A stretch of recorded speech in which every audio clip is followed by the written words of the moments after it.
അനുളിലേക്ക് വരാം. ഈ വാർത്തയിലേക്ക് നമുക്ക് വരാം. ഇപ്പോൾ Thiruvithamkoor Devaswom board president PS Prasanth മാധ്യമങ്ങളെ കാണുകയാണ് തത്സമയം. ശ്രീമാനവറുകളായാലും മറ്റെല്ലാ സാമുദായിക നേതാക്കന്മാരും നല്ല പിന്തുണയാണ് തിരുവിതാംകൂർ ദേവസ്വം ബോർഡിന് ആഗോള അയ്യപ്പ സംഘവുമായി ബന്ധപ്പെട്ട് നൽകിയത്. അത് കേവലം ദേവസ്വം ബോർഡിനോടുള്ളൊരു സ്നേഹം മാത്രമാണെന്ന് കരുതുന്നില്ല.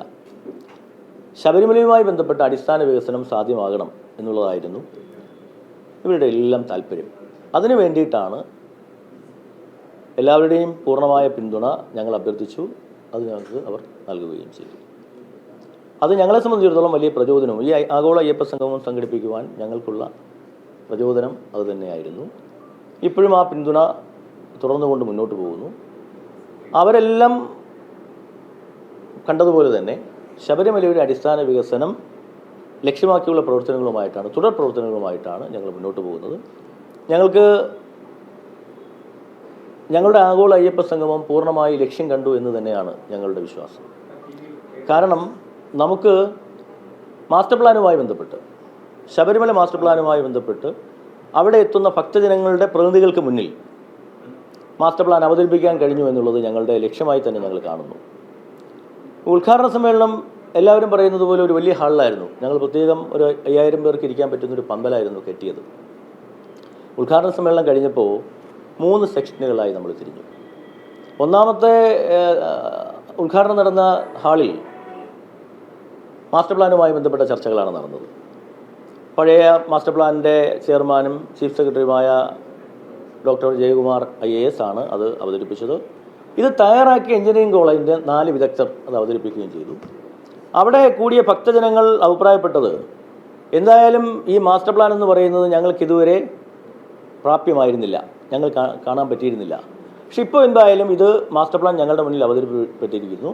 നിങ്ങൾ ഈ മാസ്റ്റർ പ്ലാൻ ഒരു DPR ആക്കി മാറ്റി ഞങ്ങളുടെ ദേവസ്വം ബോർഡിൻ്റെ വെബ്സൈറ്റിൽ പ്രസിദ്ധീകരിച്ചാൽ, മലേഷ്യയിൽ നിന്ന് വന്ന ഭക്തർ അഭിപ്രായപ്പെട്ടു, പിന്നെ ശ്രീലങ്കയിൽ നിന്ന് വന്ന ഭക്തർ അഭിപ്രായപ്പെട്ടു, സിംഗപ്പൂരിൽ നിന്ന് വന്ന ഭക്തർ, ആന്ധ്രയിൽ നിന്ന് ഭക്തർ, അവരെല്ലാം പറഞ്ഞത് നിങ്ങളൊരു DPR ആക്കി വന്നാൽ ഇതിൻ്റെ എല്ലാം ഭാഗമായി ഞങ്ങൾ ഏതെങ്കിലും കാര്യങ്ങൾ ഏറ്റെടുക്കുവാൻ തയ്യാറാണ്. ഇത് മാസ്റ്റർ പ്ലാൻ ഞങ്ങളുടെ മുന്നിൽ അവതരിപ്പിച്ചതിൽ ഞങ്ങൾക്ക് നന്ദിയുണ്ട് എന്ന മട്ടിലാണ് അവർ ഞങ്ങളോട് സംസാരിച്ചത്. ഒരു 600ഓളം പേർ ആ ചർച്ചയിൽ പങ്കെടുത്തു. അതേ സമയത്ത് തന്നെയാണ് ഹിൽ ടോപ്പിൽ ഞങ്ങൾ പ്രത്യേകം തയ്യാറാക്കിയ മറ്റൊരു പന്തലിൽ ക്രൗഡ് മാനേജ്മെൻറ്റുമായി ബന്ധപ്പെട്ട്, അതേ സമയത്ത് തന്നെയാണ് ക്രൗഡ് മാനേജ്മെൻറ്റുമായി ബന്ധപ്പെട്ട കാര്യങ്ങൾ നടക്കുന്നത്. സ്വാഭാവികമായ ക്രൗഡ് മാനേജ്മെൻറ്റുമായ കാര്യങ്ങൾ കൈകാര്യം ചെയ്യുന്നത് പോലീസാണല്ലോ. പോലീസിൻ്റെ മുൻ DGP ജേക്കബ് പുന്നൂർ സാർ, ഇപ്പോൾ കൈകാര്യം ചെയ്യുന്ന ADGP ശ്രീജിത്ത്, DIG അജിത ബീഗം, മറ്റ് സാങ്കേതിക വിദഗ്ധർ ഉൾപ്പെടെയാണ്. ഞങ്ങളുടെ TCSൻ്റെ ഞങ്ങളുടെ സോഫ്റ്റ്വെയർ, ഈ ക്രൗഡ് മാനേജ്മെൻറ്റ് തയ്യാറാക്കിയ സോഫ്റ്റ്വെയർ തയ്യാറാക്കിയ TCSൻ്റെ പ്രതിനിധികൾ എല്ലാവരുമാണ് അത് ചെയ്തത്. അവിടെ ആധുനിക സാങ്കേതിക വിദ്യ ഡ്രോൺ ഉൾപ്പെടെ ഉപയോഗിച്ചുകൊണ്ട് എങ്ങനെ കൈകാര്യം ചെയ്യുക എന്നുള്ള മട്ടിലാണ് വികസനങ്ങൾ ചർച്ചകൾ നടന്നത്. ഒട്ടേറെ പ്രതിനിധികൾ അതുമായി ബന്ധപ്പെട്ട പോസിറ്റീവായിട്ട് അഭിപ്രായം രേഖപ്പെടുത്തി. അതേ സമയത്ത് തന്നെയാണ് 3ാമത്തെ ഹാൾ, ശ്രീരാമ സങ്കേതം ഹാൾ, ഞങ്ങളുടെ ഒരു ചെറിയ ഹാളുണ്ട് അവിടെ പിൽഗ്രിം ടൂറിസവുമായി ബന്ധപ്പെട്ട ചർച്ചകൾ നടന്നു. 3 പ്രധാനമന്ത്രിമാരുടെ പ്രിൻസിപ്പൽ സെക്രട്ടറി ആയിരുന്ന TK നായർ സാറാണ് അത് നേതൃത്വം നൽകിയത്. ടൂറിസം സെക്രട്ടറി വിജയകുമാർ IAS അവിടെ ഉണ്ടായിരുന്നു. അവിടെയും 250 പേർ ഏതാണ്ട് അവിടെയും പങ്കെടുത്തു. അപ്പോൾ ഒരേ സമയത്ത് 3 വേദികളിലായി ഈ ചർച്ചകൾ നടന്നപ്പോൾ ഉദ്ഘാടന ഹാളിൽ ആളില്ല എന്ന് പറഞ്ഞിട്ടാണ് ഒരു പ്രചരണം ഇവിടെ അഴിച്ചുവിട്ടത്. ഒരേ സമയത്ത് പിന്നെ ഉച്ച സമയമാണ്. പിന്നെ നമ്മൾ മനസ്സിലാക്കേണ്ടത്, ഈ ഏത് കോൺക്ലേവിലായാലും ഒരു അക്കാഡമിക് ഇൻട്രസ്റ്റ് ഉള്ളവരല്ലേ ഈ ചർച്ചകളിലൊക്കെ പങ്കെടുക്കൂ. അവിടെയെല്ലാം ഉദ്ഘാടന സമ്മേളനത്തെ പോലെ തന്നെ നിറഞ്ഞ വേദിയിൽ സെമിനാർ നടക്കണമെന്ന് വാദിക്കുന്നത് ബാലിശമല്ലേ? അത് ഏതോ കോണിൽ നിന്നുണ്ടാകുന്ന അയ്യപ്പ സംഗമം പൊളിഞ്ഞുപോയി എന്ന് ബോധ്യപ്പെടുത്തുവാൻ വേണ്ടി, പ്രചരിപ്പിക്കുവാൻ വേണ്ടി ചെയ്യുന്ന പ്രചാരവേലയുമായി മാത്രമേ ഞങ്ങൾ കാണുന്നുള്ളൂ. പക്ഷേ ഞങ്ങളെ സംബന്ധിച്ചിടത്തോളം ഈ 3 കാര്യങ്ങളും ഭക്തരുടെ മുന്നിൽ എത്തിക്കുവാനും അത് ക്രോഡീകരിക്കുവാനും, അത് ക്രോഡീകരിച്ചുകൊണ്ട് അവസാനം ദേവസ്വം വകുപ്പ് മന്ത്രി ഒരു കൺസെപ്റ്റ് തയ്യാറാക്കി 18 പേർ അടങ്ങുന്ന ഒരു കമ്മിറ്റിയെ നിയോഗിച്ചുകൊണ്ട് ശബരിമലയിലെ വികസന പ്രവർത്തനങ്ങൾ തുടർന്ന് നടത്തി മുന്നോട്ട് പോകുന്ന തരത്തിലാണ് കാര്യങ്ങൾ അവസാനിച്ചത്. ആ ഒരു ഇംപ്ലിമെൻറ്റേഷൻ കമ്മിറ്റി നമ്മൾ രൂപം കൊടുത്തിട്ടുണ്ട്. പണ്ടൊരു ഇൻഫ്രാസ്ട്രക്ചർ കമ്മിറ്റി ഉണ്ടായിരുന്നു ദേവസ്വം ബോർഡ് ചെയർമാനായിട്ടുള്ള. അതിന് പകരമായി ദേവസ്വം വകുപ്പ് മന്ത്രി ചെയർമാനും ദേവസ്വം ബോർഡ് പ്രസിഡന്റ് കൺവീനറുമായി ദേവസ്വം വകുപ്പ് സെക്രട്ടറി ഉൾപ്പെടെ ഉൾക്കൊള്ളുന്ന 4 മേഖലകളിലുള്ള ആളുകളെ വെച്ചിട്ടാണ് ഈ 18 അംഗ സമിതി. 4 മേഖലകളെന്ന് പറയുമ്പോൾ ശബരിമലയിലെ വികസന പ്രവർത്തനങ്ങൾ പരിസ്ഥിതി സൗഹൃദമാകണമെന്ന കാര്യത്തിൽ യാതൊരു തർക്കവുമില്ല. അന്നിപ്പോൾ മാസ്റ്റർ പ്ലാൻ അവിടെ അവതരിപ്പിച്ചപ്പോൾ അവിടെ ഉണ്ടായൊരു കൺസെപ്റ്റ് അങ്ങനെയാണ്. ശബരിമലയുടെ കൺസ്ട്രക്ഷൻ മുഴുവൻ പരിസ്ഥിതിയെ വേദനിപ്പിക്കാതെ പരിസ്ഥിതിക്ക് സൗഹൃദമായി ചെയ്യണം. അതുകൊണ്ട് തന്നെ ഈ 18 അംഗ കമ്മിറ്റിയിൽ പരിസ്ഥിതി സൗഹൃദമായി കാര്യങ്ങൾ നടത്താൻ പറ്റുന്ന, കൺസ്ട്രക്ഷൻ മേഖലയിൽ ചെയ്യാൻ പറ്റുന്ന 3-4 ആളുകളുണ്ടാവും. പിന്നെ ക്ഷേത്രവുമായി ബന്ധപ്പെട്ട് ആധികാരികമായ ആത്മീയ കാര്യങ്ങളെക്കുറിച്ചും സാംസ്കാരിക കാര്യങ്ങളെക്കുറിച്ചും പറയുവാൻ വേണ്ടിയിട്ടുള്ള ആ രംഗത്തുള്ള ആളുകളുണ്ടാവും. ദേവസ്വം ബോർഡിൻ്റെയും ദേവസ്വം വകുപ്പിൻ്റെയും ഉദ്യോഗസ്ഥ പ്രതിനിധികളുണ്ടാവും. കൂടാതെ ക്ഷേത്രവിശ്വാസികളായ, ശബരിമലയുടെ വികസനം ആഗ്രഹിക്കുന്ന വിശ്വാസികളായ ചില ആളുകൾ, സമർപ്പിക്കുവാൻ കഴിയുന്ന ചില ആളുകളുണ്ട്. അവരെയും ഉൾക്കൊള്ളിച്ചുകൊണ്ടാണ് ഈ 18 അംഗ സമിതി നമ്മൾ ആലോചിക്കുന്നത്. അത് എത്രയും പെട്ടെന്ന് തന്നെ അത് പിന്നെ ദേവസ്വം വകുപ്പ് മന്ത്രിയും ദേവസ്വം സെക്രട്ടറിയും ഒക്കെ കൂടിയായിട്ട് ആലോചിച്ച് ഒക്ടോബർ മാസത്തിൽ തന്നെ അതിൻ്റെ ആദ്യ മീറ്റിംഗ് കൂടുക എന്നുള്ള മട്ടിലാണ് മുന്നോട്ട് പോകുന്നത്. ഇതിനെല്ലാം തന്നെ ഹൈപ്പവർ കമ്മിറ്റിയുടെ ഒരു പിന്നെ അനുമതിയും വാങ്ങി മുന്നോട്ട് പോകുവാനാണ് ഞങ്ങൾ ആഗ്രഹിക്കുന്നത്. അങ്ങനെ ശബരിമലയുടെ വികസനം വരുന്ന 4-5 വർഷങ്ങൾക്കുള്ളിൽ 2037 വരെ, 2037 ഇപ്പോഴത്തെ മാസ്റ്റർ പ്ലാൻ, അതായത് നിലയ്ക്കലിലേക്ക് വേണ്ടി 450 കോടിയുടെ മാസ്റ്റർ പ്ലാനും പമ്പ ടു സന്നിധാനം 1033 കോടി രൂപയുടെ മാസ്റ്റർ പ്ലാനുമാണ് 2037 വരെ തയ്യാറാക്കിയിരിക്കുന്നത്. ആ 2037 ഉള്ളൊരു മാസ്റ്റർ പ്ലാൻ വരുന്ന 3-4 വർഷങ്ങൾക്ക് മുമ്പ് പൂർണ്ണതയിലേക്ക് എത്തിക്കുവാനുള്ള പരിശ്രമങ്ങളുമായിട്ടാണ് ദേവസ്വം ബോർഡ് മുന്നോട്ട് പോകുന്നത്.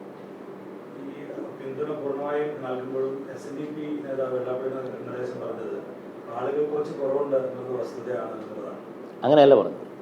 ഉദ്ഘാടന സമ്മേളനം ഗംഭീരമായി, ഉദ്ഘാടനം കഴിഞ്ഞ സംഘടിപ്പിച്ച സ്ഥലവും സംവിധാനങ്ങളും മോശമായി എന്നുള്ളതാണ് അദ്ദേഹം പറഞ്ഞത്. ഞങ്ങൾ ആ നിർദ്ദേശത്തെ വളരെ പോസിറ്റീവായി കാണുന്നു. കാരണം അദ്ദേഹം അതിൽ പങ്കെടുത്തിട്ട് ദേവസ്വം ബോർഡിൻ്റെ നന്മയ്ക്ക് വേണ്ടിയാണ് അദ്ദേഹം അത് പറഞ്ഞത്. ഞങ്ങൾ പോസിറ്റീവായി കാണുന്നു. ശരിയാണ് ആ പറഞ്ഞത്. കാരണം ഞങ്ങൾ സംഘടിപ്പിച്ചത് എവിടെയാണ്? പമ്പയിലാണ്. ഞങ്ങൾ സംഘടിപ്പിച്ചത് പമ്പയിലാണ്. കാരണം പമ്പാ നദിയുടെ തീരത്ത് അയ്യപ്പ സംഗമം നടത്തണമെന്നുള്ള ഒരു താല്പര്യത്തിൻ്റെ ഭാഗമായിട്ടാണ് നടത്തിയത്. അദ്ദേഹം പറഞ്ഞത് ദൂരം കൂടിപ്പോയി എന്നാണ്. കറക്റ്റാണത്. പമ്പളത്തല്ലല്ലോ ഞങ്ങൾ സംഘടിപ്പിച്ചത്. പിന്നെ അതിന് ഇൻഫ്രാസ്ട്രക്ചറിൻ്റെ ഒരു വലിയ സ്റ്റേജാണ് ഞങ്ങളിവിടെ കെട്ടിയത്. കാരണം അവിടെ വരുന്ന ആളുകൾക്കൊരു പരാതി ഉണ്ടാവരുത്, ആരെയും അക്കോമഡേറ്റ് ചെയ്യാൻ പറ്റാതെ ആകരുത്. ആ ഒരു തലത്തിലാണ് ഞങ്ങൾ. ഇപ്പോൾ പമ്പളത്ത് 1000 പേർ ഇരിക്കാൻ പറ്റുന്നൊരു ഹാളിൽ നമുക്ക് എത്ര പേര് വേണോ സംഘടിപ്പിക്കാൻ കൂട്ടാനും ഒക്കെ എളുപ്പമാണ്. ഇതങ്ങനെയല്ല. അദ്ദേഹം പറഞ്ഞാൽ ഞങ്ങൾ പോസിറ്റീവായി. ഈ 2 കാര്യങ്ങളും ശരിയാണ്. അദ്ദേഹം പറഞ്ഞ പോസിറ്റീവാണ്. അപ്പോൾ അതുകൊണ്ട് ഞങ്ങളത് പോസിറ്റീവായി എടുക്കുകയാണ്.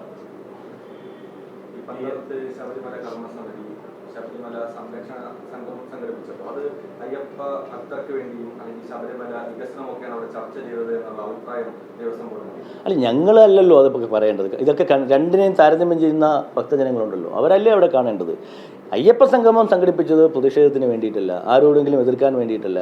ആഗോള അയ്യപ്പ സംഗമം സംഘടിപ്പിച്ചിരിക്കുന്നത് ഞാൻ പറഞ്ഞില്ലേ, ശബരിമലയുടെ അടിസ്ഥാന വികസനം നടപ്പാക്കാനാണ്. അത് ഞങ്ങൾ ആ കാര്യത്തിൽ ഞങ്ങൾ ലക്ഷ്യം കണ്ടു. അതുമായി ബന്ധപ്പെട്ട് മുന്നോട്ട് പോകുന്നു. ഈ ആൾക്കൂട്ടം എന്നൊക്കെ പറയുന്നത്, ഞാൻ പറയുന്നത് ശബരിമല ആഗോള അയ്യപ്പ സംഗമം സംഘടിപ്പിച്ചത് ആൾക്കൂട്ടം ഉണ്ടാക്കാനല്ലല്ലോ. ആൾക്കൂട്ടമാണെങ്കിൽ ഞാൻ പറയുന്നത് കേരളം ഭരിക്കുന്ന പാർട്ടിയല്ലേ ഇതിന് നമ്മളെ സഹായിക്കാൻ നേതൃത്വം നൽകിയത്. അവർക്ക് ആ പിന്നെ പെരിനാട് പഞ്ചായത്തിലാണ് സത്യത്തിൽ അയ്യപ്പ സംഗമം നടക്കുന്നത്. അവിടെ 2 വാർഡിനോട് പറഞ്ഞാൽ പോരെ, ആൾ കയറൂല. ഇപ്പോൾ ആൾ കയറ്റുക എന്നുള്ളതല്ലല്ലോ ഞങ്ങളുടെ പ്രശ്നം. ഞങ്ങളുടെ പ്രശ്നം പരമാവധി ഈ ലോകത്തിൻ്റെ വിവിധ ഭാഗങ്ങളിൽ നിന്നുള്ള പ്രതിനിധികൾ ഉണ്ടാകണം. അത് പരമാവധി ഉണ്ടാക്കാൻ ഞങ്ങൾ ശ്രമിച്ചു എന്ന് തന്നെയാണ് വിചാരിക്കുന്നത്. പിന്നെ വളരെ പെട്ടെന്നാണ് നമുക്ക് ഈ മാസം എന്ന് പറയുന്നത്. ഇപ്പോൾ അതാണ് വെള്ളാപ്പള്ളി സാർ പറഞ്ഞതിൻ്റെ ഒരു പ്രശ്നം. ഈ മാസം ഒരു പ്രശ്നമാണ്. സെപ്റ്റംബർ മാസമാണ്. വിദേശത്ത് നിന്ന് പ്രതിനിധികൾ വരുന്നതിന് വലിയ റേറ്റും ഒക്കെ ഉള്ള അസൗകര്യവും റഷും ഒക്കെ ആയിട്ടുള്ളൊരു മാസമല്ലേ. അതാണ് വെള്ളാപ്പള്ളി സാർ പറഞ്ഞ ഒരു പോസിറ്റീവായിട്ടുള്ള കാര്യം അതാണ്. അപ്പോൾ അതൊക്കെ സംഘടിപ്പിച്ച സ്ഥലവും മാസവും ഒക്കെ മാറിപ്പോയി. അത് ഞാൻ വളരെ പോസിറ്റീവായിട്ടാണ് അതിനെ കാണുന്നത്. അതൊക്കെ ശരിയാണ്. അപ്പം പെട്ടെന്ന് അത് സംഘടിപ്പിച്ചെടുക്കുവാനുള്ളൊരു സാങ്കേതിക പ്രശ്നങ്ങളൊക്കെ നമുക്ക് ഉണ്ടായിരുന്നു. പക്ഷേ എങ്കിൽ പോലും നിങ്ങൾ ആരും അംഗീകരിച്ചില്ലെങ്കിലും ഒരു സംഘാടന മികവ് ആ കാര്യത്തിൽ കുറഞ്ഞ ദിവസങ്ങൾക്കുള്ളിൽ നന്നായി സംഘടിപ്പിച്ചു എന്നുള്ളത് തന്നെയാണ്. പക്ഷേ പെർഫെക്റ്റ് ആക്കാൻ പറ്റിയിട്ടില്ല, അതൊക്കെ ശരിയാണ്. പക്ഷേ കുറച്ചുകൂടി ഒരു 2-3 മാസം കൂടി സമയം കിട്ടിയിരുന്നെങ്കിൽ പെർഫെക്റ്റ് ആക്കാൻ പറ്റുമായിരുന്നു. ഇതൊക്കെ ആദ്യമായി ഞങ്ങൾ സംഘടിപ്പിക്കുന്നില്ലേ.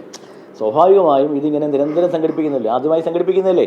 ഇനിയും ആഗോള അയ്യപ്പ സംഗമം ഞങ്ങൾ ദേവസ്വം തിടുക്കപ്പെട്ടല്ലോ. ഇത് ഞാൻ പറഞ്ഞില്ലേ, ഞങ്ങൾ ആദ്യമേ തന്നെ പറയുന്നതല്ലേ. സിംഗപ്പൂരിൽ ഒരു അയ്യപ്പ സംഗമവുമായി ബന്ധപ്പെട്ട് പോയപ്പോഴാണ് ഞങ്ങൾക്ക് ഈ ഒരു നിർദ്ദേശം അവിടുന്ന് വരുന്നത്. അപ്പോൾ ഞങ്ങൾ ആഗോള അയ്യപ്പ സംഗമം നടത്താൻ തീരുമാനിച്ചു. അപ്പോഴാണ് സർക്കാർ പിന്നെ മാസ്റ്റർ പ്ലാൻ കൂടി പ്രഖ്യാപിച്ചത്. അങ്ങനെയാണ് പെട്ടെന്ന് നടത്തുക എന്ന് പറഞ്ഞാൽ പിന്നെ ഓണമായി അതിൻ്റെ കാര്യങ്ങളായി.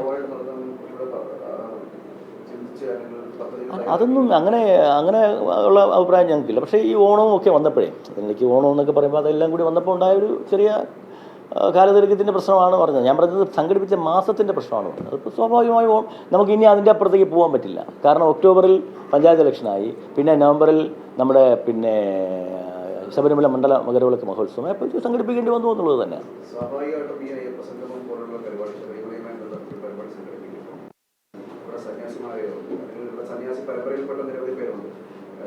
അങ്ങനെയുള്ള ആ പരമ്പരയിൽപ്പെട്ട പ്രധാനപ്പെട്ട ഈ പരമ്പരയിൽപ്പെട്ട സന്യാസിമാരെ ആരെയും കണ്ടില്ല, ഹൈന്ദവ സംഘടനാ നേതാക്കളെ ആരെയും കണ്ടില്ല. പിന്നെ എന്ത് സന്ദേശമാണ് ദേവസ്വം ബോർഡ് ഇത്തരത്തിലുള്ള അയ്യപ്പ സംഗമം വെച്ചുകൊണ്ട് നടത്തുന്നത്? ഞങ്ങളിത് സംഘടിപ്പിച്ചത് ഞാൻ പറഞ്ഞില്ലേ, ഞങ്ങളൊരു തീർത്ഥാടനമല്ലല്ലോ നമ്മൾ നടത്തിയത്, ഒരു വികസനവുമായി ബന്ധപ്പെട്ട സങ്കല്പമല്ലേ. അപ്പോൾ അവിടെ ആരൊക്കെയാണോ വരേണ്ടത് അവരെല്ലാം പങ്കെടുപ്പിച്ചു എന്ന് തന്നെയാണ് ഞങ്ങൾ വിചാരിക്കുന്നത്. ഇപ്പോൾ തീർത്ഥാടന കാലം വരികയില്ലേ. അപ്പോൾ തീർത്ഥാടന കാലം വരുമ്പോൾ ആ രീതിയിൽ പിന്നെ അവിടെ ഇതിൻ്റെ ഒരു തുടക്കം കുറിക്കേണ്ടത് ആരാ? തന്ത്രിമാർ, താഴമൻ കുടുംബത്തിലെ തന്ത്രിമാർ അവരെല്ലാം വന്നു, അവരെല്ലാം പങ്കെടുപ്പിച്ചു എന്ന് തന്നെയാണ് ഞങ്ങൾ വിശ്വാസം. പിന്നെ ശബരിമലയിലെ എത്തുന്ന നമ്മൾ മനസ്സിലാക്കേണ്ടതാണ്, ഇതിൽ പങ്കെടുത്തത് ആരാ? ചുറ്റുവട്ടമുള്ള ആളുകളല്ല. അവിടെ ഞങ്ങളൊരു 15 ലക്ഷത്തോളം സ്ഥിരമായി വരുന്ന അവിടെ എത്തുന്ന ആളുകളുടെ ഒരു ഡേറ്റാ ബാങ്ക് നമുക്കുണ്ട്. അതിൽ നിന്ന് കഴിഞ്ഞ 3 വർഷം കൊണ്ട് സ്ഥിരമായി വന്നുകൊണ്ടിരിക്കുന്ന 4 ലക്ഷം പേരുടെ ഞങ്ങൾ ഷോർട്ട് ചെയ്തു. അതിൽ നിന്ന് 15-ാം തീയതി വരെ രജിസ്റ്റർ ചെയ്ത ആളുകളാണ്. അതിൽ നിന്ന് രജിസ്റ്റർ ചെയ്ത് അവരോട് ഞങ്ങൾ കമ്മ്യൂണിക്കേറ്റ് ചെയ്തുള്ള 4864 പേരെയാണ് ഞങ്ങൾ സെലക്ട് ചെയ്തത്. അതിൽ നിന്നുള്ള 3000 പേരെയാണ് ഞങ്ങൾ ഇത് ചെയ്തു കൊടുത്തത്. അപ്പം ആൾ കൂട്ടാൻ അപ്പം അവരുടെ പ്രതിനിധികളുണ്ടായിരുന്നു അവിടെ. നിരന്തരമായി ശബരിമലയിൽ വരുന്ന പ്രതിനിധികൾക്ക് മുന്നിലാണ് ഞങ്ങളിത് അവതരിപ്പിച്ചത്. ഞങ്ങളുടെ ലക്ഷ്യം അത് തന്നെയായിരുന്നു. അല്ല, അന്ന് ഞാൻ പറഞ്ഞില്ലല്ലോ, ഞങ്ങൾക്ക് അവിടെ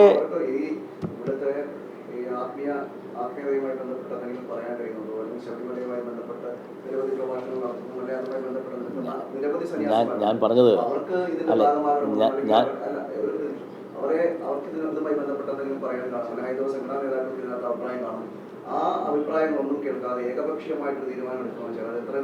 ഞാൻ ചോദിച്ചല്ലോ, ഇവിടെ ഏതെങ്കിലും ഹൈന്ദവ സംഘടനകൾക്കോ വരണ്ട എന്ന് ഞങ്ങൾ ആരെങ്കിലും പറഞ്ഞോ?